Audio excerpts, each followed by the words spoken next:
ang bahagi ng weekly task. Pag natanggal nila ang buhol na ginawa ninyo, kayo may parusa.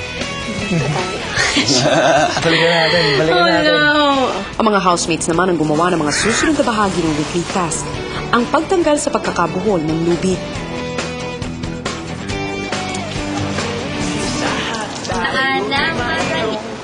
Ay, shoot! Natanggal nila! Oh, no! Ang paggawa ng doormat mula sa mga lubid.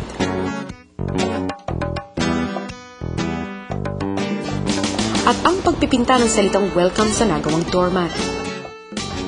At sa pagtatapos ng weekly task, muling kinausap ni Kuya ang mga balikbahay para sa kalidad ng nagawang doormat. Gusto kong makuha ang inyong opinion sa rug na yan. Handmade talaga. Sa akin, parang masyado ng plain. Uneven po yung pagkalubid-lubid niya. Para po siyang map na ginawang rug. After a while, pagka nilaban mo siya, feeling ko masisira. Tingnan natin kung may tiba yan.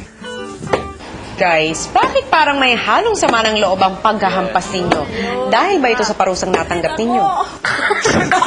Okay lang na parusahan kaya tayo dati. Oo nga eh. Pas mo pa. Yan. Ngayon, ano nang rating mo? 3. Wala namang bibiling yan, siguro. Hingiin na lang. Kahit na hingin. Yung rating ko, I'll give it a 3 as well. Pero matibay naman, kuya. Kaso lang yung dulo lang. So yung effort nila, 5 siguro. Ilang saglit pa, ibinalik na ni Kuya ang doormat sa mga housemates. Pinasubukan ko ang tibay ng inyong ginawang welcome mat.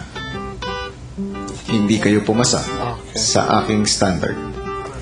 Pero, sa nakita kong pagsumikap ninyo, ikinalulugod kong ibalita sa inyo na ang ibabawas ko lamang sa inyong weekly budget ay 50%. Agad na nag-weekly shopping ang mga housemates gamit ang 2,200 pesos na napanalunan sa weekly task. Maayos na naisagawa ang shopping maliban sa mga personal request. So, Sigarillo, I know you are the two smokers, right? Yeah. I still remember when we had 1,750, you were 3.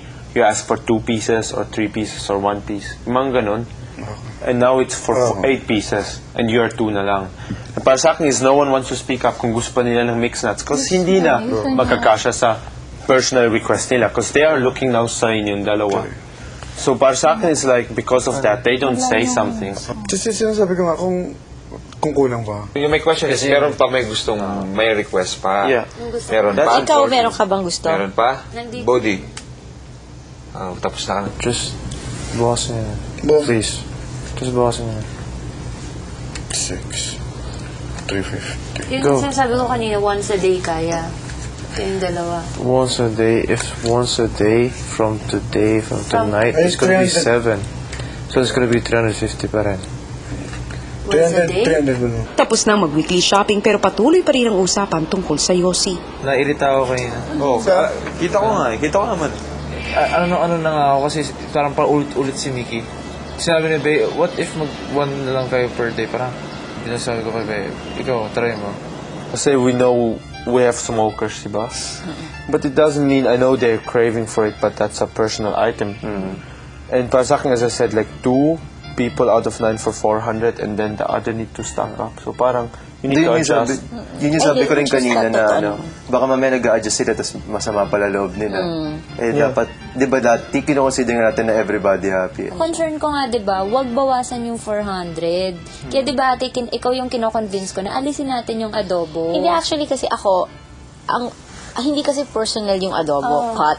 It was for everybody talaga. Yun yung major concern ko. Yeah. Pero nung nakikita, parang mga anak ko yan eh. Parang kung nakikita, mahirap as a mom na wala kang perang pambili para sa mga, di ba? So ako, gusto ko talaga ma-please. O sige na nga lang, tanggalin na lang, and then bahala na mag-isip na lang ng papano. Basta lahat. Tama rin yung point ni Mickey na lahat. Wari na wala ang alitan ni na Robert at Mickey nang muli nilang napag-usapan ang maaaring maging kaganapan pagsapit ng gabi. So, pinapaligo tayo kasi why? Super eviction. Yeah. Surprise! Surprise! Kunin lahat ng maleta. Or select people lang. Bakit? Kairita. Hay, nako guys, mag-ingat kayo sa sinasabi nyo, baka bigla yan magkatotoo. Ilang saglit pa rin inutusan ni Kuya itong si Bodhi. Ako? Po. Pumasok ka sa storage room. Sige po. Okay? Po. Pakikuha yung mat. Sige, makakalabas ka. Mickey. Super praningan portion. Remember what you were talking about? They did it just now. What? Everything's there. No, without kidding. Without kidding. Super praningan. Bakit? Yung mga maleta nandun. Maleta nino. Kaya pumasok ka sa confession room. Magdidilaw ka. Ay, ate. Bea, siguraduhin mong lahat kayo ay maayos ngayong gabi. Yung nakapamp-eviction outfit. Okay po. What do you think? I don't know. This I think diversion. I find it funny right now. Pero yun nga, it's possible.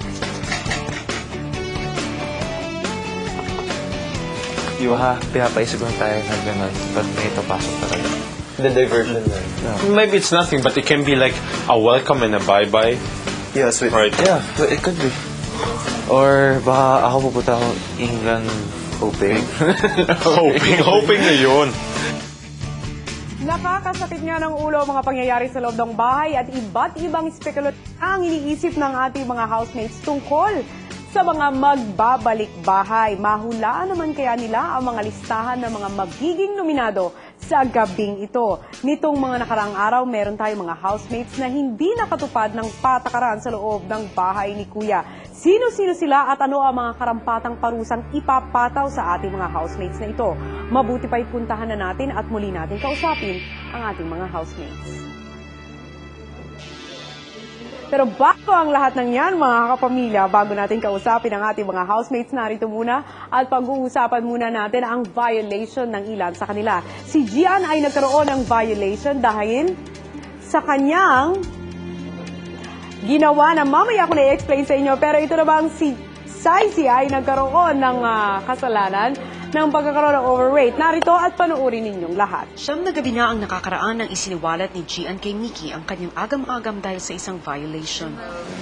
The three of us went to the confession room. Me, Rob, Ate G, and I. Maybe then, but generally they are staying on your lapel mo. No, kasi yun nga, we had to we had to turn it back on. Yeah. It stayed on inside. Yeah. Baka inano ko, binaliktad Maybe, ko. yeah. Super daldal pa ako dyan. You would say. Honestly. Ang tagal nun. Ang tagal niyang naka-off. Sure he knows everything what happens here. It was long enough. No, or he knows that, no. It was long. Yun lang yun, Mickey.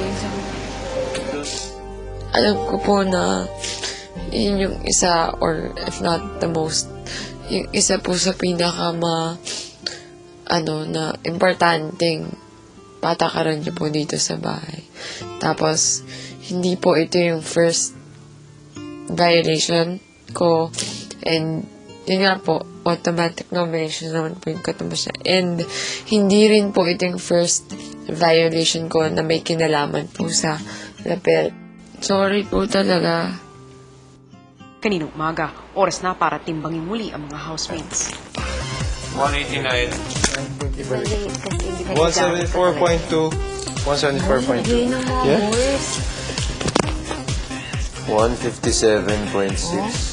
25. Naging ka?